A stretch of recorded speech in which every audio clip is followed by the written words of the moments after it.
Happy Friday, Miami. This is Buy, Sell, Hold Miami, a real estate podcast by locals about what's going on in the South Florida real estate market. I'm Peter Zalewski. I'm a condo consultant, expert witness, and fellow of the Miami Condo Investing Club. I'm joined here by my co-host, the moderator of the event, no one else but Daniel Hernandez over at Compass Real Estate. He's a real estate advisor. He works on single-family houses as well as condos.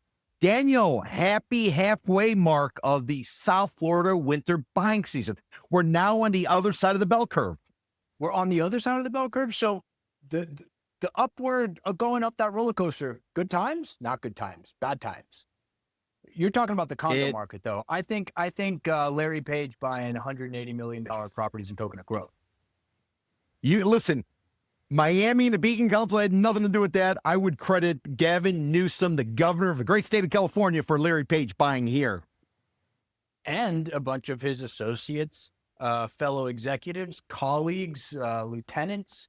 I mean, Larry Page might be buying $100 million, $200 million property, but what about all of his minions who are buying $2, $3, $4, $5, $7, $10 million properties? Plenty of those. And they're not working for Royal Caribbean.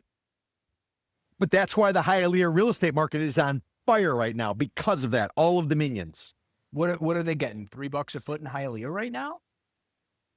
No, not even kidding. Multifamily's commanding $3 a foot, guys. That's $3,000 a month for a 1,000 square foot unit in Hialeah. I'm talking Okeechobee, north of the airport, guys. Yeah, but think of the amenity in Hialeah. Avra Jane's got her factory, the electronic music conference type of place, and you know that place is going to be thumping once Ultra comes. Thump, thump, thump, thump. All right, guys. Well, listen, this is Buy, Sell, Hold Miami, episode number 38. We are into February. If you got a Valentine, buy something for her, maybe just some flowers. Or if you don't have a Valentine, get something cute for your mom, maybe some flowers. Got to get flowers for mom. But coming up, if you're joining us for the first time today, this is Buy, Sell, Hold Miami. And what Peter and I do, real estate professionals down here in South Florida. He loves to buy. I love to buy and sell. And we go back and forth and back and forth and back and forth, try to get 4 or 5 topics each week that we can back into South Florida real estate. We got 5 right there at the bottom of your screen. And at the end of each topic, we're either going to buy, we're going to sell, or we're going to hold because, well, we don't know.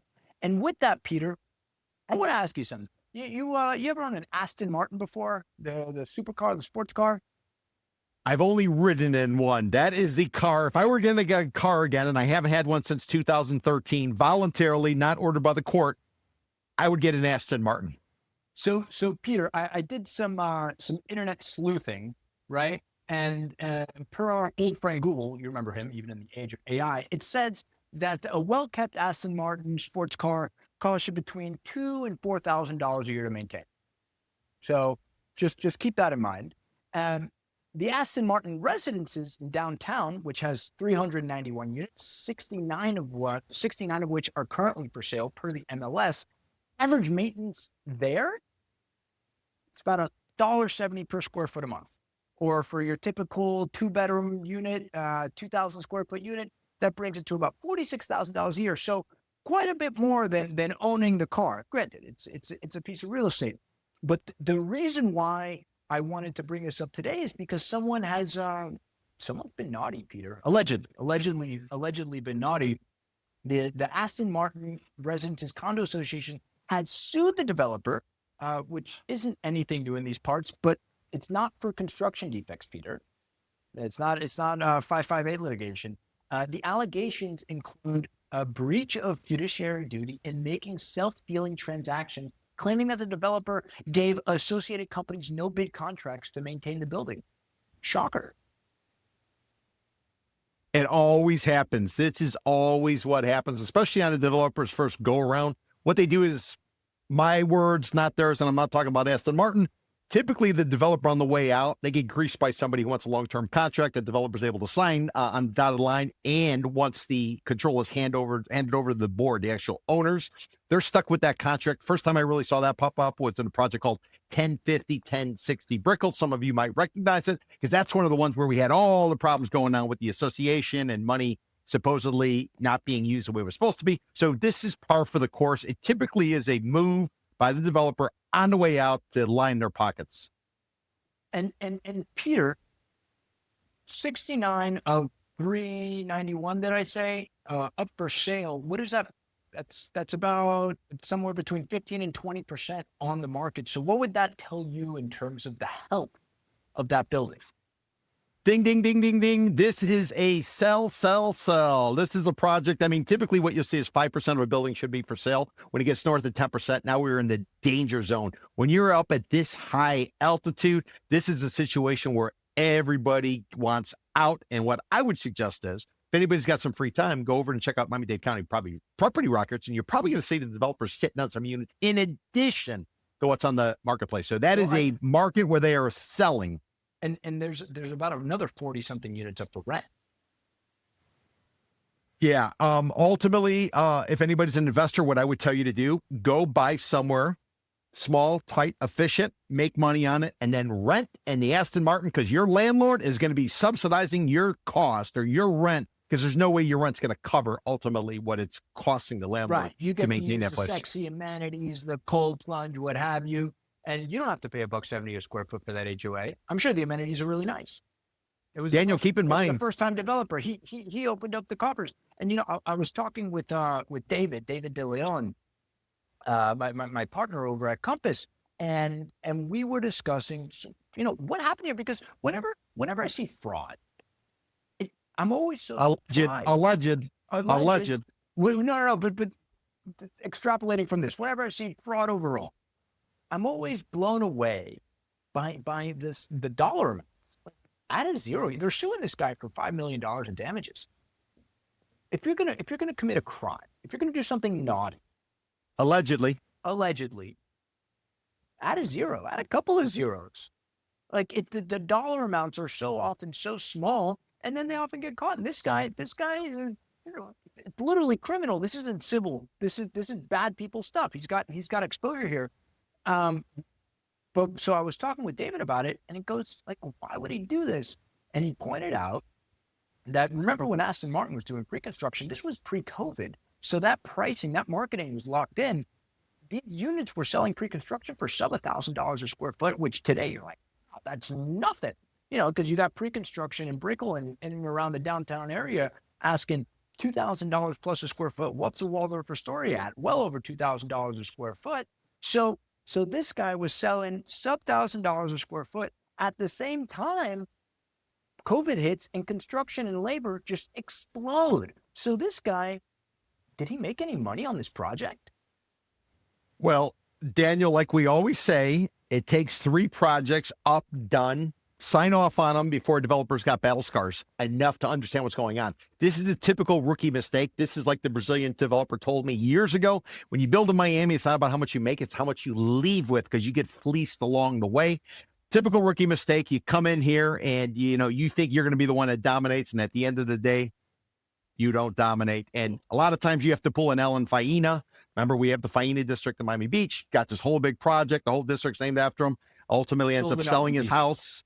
Sold it off in pieces, sells his house, goes to Argentina, and now he's back trying to reposition on the north bank of the river. This is always, always, always what happens. And, what I would throw out to you, Daniel, according to First Service Residential, a very large property management company down here in Tri-County, South Florida area, as well as North America, they say the maintenance fee should be $1.15 a square foot per month. For context, on average in Miami-Dade County, what'd you say the maintenance is coming in at 170 something? About $1.70. Yeah. Now, typically when you run in that high maintenance, what you're going to find is there's all kinds of cost overruns, excess in terms of whatever it's going to be. Like the maintenance company is leasing a unit in the building to use as their office. Allegedly, this is what happened for well above market rate.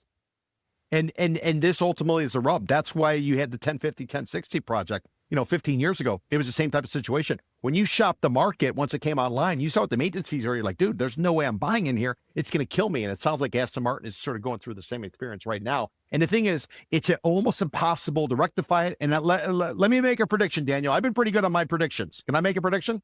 Please do, sir. We are not going to know what happens. Why? They're going to settle. They're going to sign an NDA, and you will never know. Zip, nothing, nada, nunca, forget about it. So what happens? Nobody who's an owner in this building can talk about it? I mean, it's like the biggest conspiracy ever. Well, I'm sure people will talk about it, but there'll be a threat of, it's kind of like that catch and release, if you ever remember what was going on. with the National Enquirer. They would go, they'd sign somebody up, they get an exclusive on it, and you basically couldn't talk about it. So it's an easy way to shut everybody up. You pay enough money to make them go away. The good news is that people are able to go in there and analyze these buildings and compare it. And once you start to compare it, you start to see why this project has got some rocky times ahead, is what I would argue. And by the way, anybody looking at this site on a map, what I will tell you, it is fantastic location. It's a fantastic location. He bought this, and this was the easiest transaction to remember because the numbers were so straightforward. He paid $125 million for 1.25 acres. Acre, about 43,000 square feet. So about 50,000 square feet he got on the river, which at the time, Peter, I'm sure the sales development guys would have told you, this is the last piece of waterfront real estate in downtown. And Peter's retort to that would be, you can recycle condos, you can terminate condos. But Daniel, you remember who sold it to him? Who sold it to him? Gentleman called Ugo Colombo. Remember, guys, when you play the condo market, you bet it's like a horse race. You bet the number, you bet the horse, you bet the jockey. Always bet the jockey. If Ugo Colombo, a well-established developer down here, has got a project going up in Coconut Grove that he's running a billboard over a bait shack in order to sell units, if he is selling it, chances are he knows more than you, and the guy coming in, buying it downstream, the guy coming in downstream is probably going to get fleeced. And that's a perfect example of this. Plus, by the way, if memory serves me correct, the developer who put up this project with the Aston Martin, I think their business in Argentina was grocery stores. So it's a natural transition to come to Miami and start building condos. What could go wrong? Coto, I think his name is. Yes. What could possibly go wrong? Buy, sell, hold, Aston Martin maintenance issues. Maintenance issues are a problem, or maintenance issues are a mirage? No, maintenance issues. They have maintenance issues. I'm buying that. Oh yeah, that's pound the table, and we saw early signs of it, because remember what percentage of the building's been for sale for so long. No, this is very hard to recover from, especially because reputation damage now. Everybody on the street is simply going to talk about maintenance. They're not going to know the numbers, but they're going to say, well, it's too high in maintenance fees. So what is that going to do? That's going to contribute to the doom loop, which ultimately brings down pricing, in my opinion. All right. I too am a buy on this. Moving along, we got Miami Beach walks back spring break austerity. So, Peter. Yes. Peter. Yes. What's Peter's favorite line on the show? If you're in the chat it up, tell us, because if you're a loyal listener, he likes to say it. People came in 2021 for 3 reasons. Number 1, they didn't have to wear a mask. It was mandated in other places because of the pandemic. Number 2, Wall Street said you could work from home, so did Silicon Valley. And number 3, Miami Beach allowed you to go to Ocean Drive and get out of a cop car and twerk, twerk, twerk. Tell me they're bringing it back. Are they bringing back twerking in Miami Beach, Daniel? No, they're not, Peter. They're rebranding. So and nobody knows what Peter's talking about. The context is apex of spring break is a couple of weekends, typically in the middle of March. And there was some craziness that went on 2022, 2023. People got injured. People got shot and killed. I mean, this is Miami Beach we're talking about here. It's supposed to be wholesome families, and it was pandemonium. And so as a result, Miami Beach instituted these crazy austerity measures, midnight curfews. They closed the beach after 6 p.m. They didn't allow stores to sell alcohol after 6 p.m. And worked because, I mean, it was very severe austerity measures. The flip side of that is that the businesses that survive on this kind of stuff were like, oh, what do you can't sell alcohol after 6 p.m.? My entire business is from 6 to 4 a.m. I mean, it was crazy. And so what happened is, well, a lot of businesses started to struggle. And so now, in an attempt, and I'm sure everybody's seen the ads, like, we don't want you. And, they're talking about people who were coming to Miami Beach beforehand. And so now they're rebranding. They want to rebrand as health and wellness. Peter, you ever heard of what a blue zone? You understand this concept of a blue zone?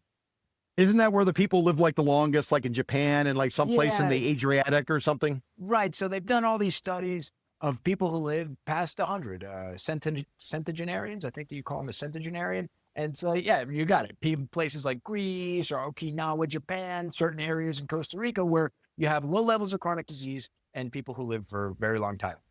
And so now Miami Beach, guys, I get what you're trying to do. It's comical. Miami Beach, seriously? I mean, listen, we are fantastic marketers. Miami and Miami Beach, all up and down the coast. We are chameleons. We can adapt to sell you anything. But Miami Beach's health and wellness, so close to this craziness that just happened. I mean, this sort of thinking and this sort of marketing, it's generational. This takes time. You can't just flip a switch and be like, hey, we installed a few pickleball courts and some cold plunges, and all of a sudden we're a health and wellness community. But I do want to say that recognition, look, up and down the sands of Miami Beach, they've been selling condos for forever. This is, Carl Fisher and the like, right? 1963. Yeah, 1963 Florida condo law. So we've been putting buildings here, and up until recently, it's been relatively affordable. You could get a beach condo for 6 figures. Now you can't get a condo on the beach for less than 7 figures.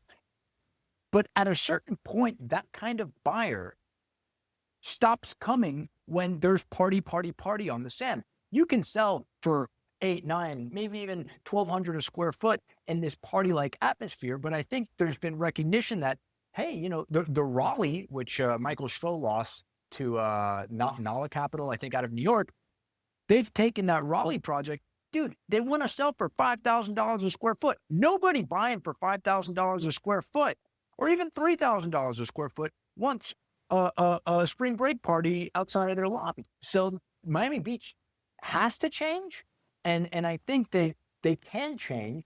I'll say the chameleon analogy again. They can do it. I think it's funny looking at it from the outside as an observer. Like, guys, wasn't this like the party place half an hour ago? Well, don't forget Steve Witkoff, the gentleman who's over in Israel or the Middle East somewhere negotiating a peace deal between Ukraine and Russia, as well as, yeah, I don't know if you mentioned that, but $120 million. That's what this thing is bank on. Okay, so let me tell you why they're wrong. History. And you say, Peter, you don't know what the hell you're talking about. Gen Z doesn't drink. They're all into long-term living, and they want to be healthy, and they don't date, I don't think. I think they play games or something, but whatever. So it's all supposed to be about the healthy.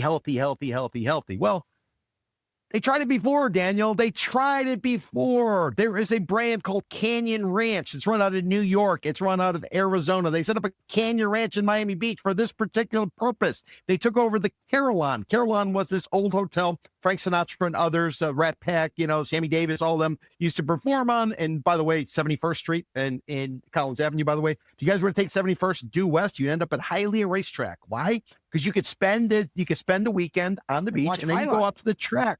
Yeah, you go watch highlight, you do all of the above. So they tried to reposition Canyon Ranch as, guess what? Wait for it, a blue zone type of concept. They broke through north $1,000 a square foot. And you know what happened? What happened? Yeah, they lost their ass. No, let's say like they do in Tampa. Tits up. The thing went sideways. They were selling it in bulk. They were discounting it. This doesn't work. People come to Miami and South Florida for adult entertainment.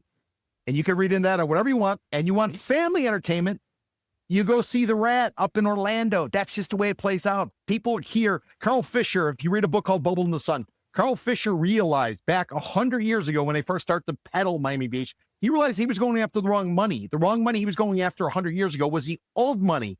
He realized that's Palm Beach. Palm Beach is old money. The new money, the energetic type, the people who want to race boats, people who want to do anything they want to do. They're coming here. They need to pivot in the other direction. These are people who do not understand the history of Miami Beach. They've obviously never read that, and or somebody's brother-in-law or significant other, maybe mistress, has a consulting deal in order to push this. This is a disaster. Sell, flip the damn table over and punch somebody in the mouth. This is a disaster.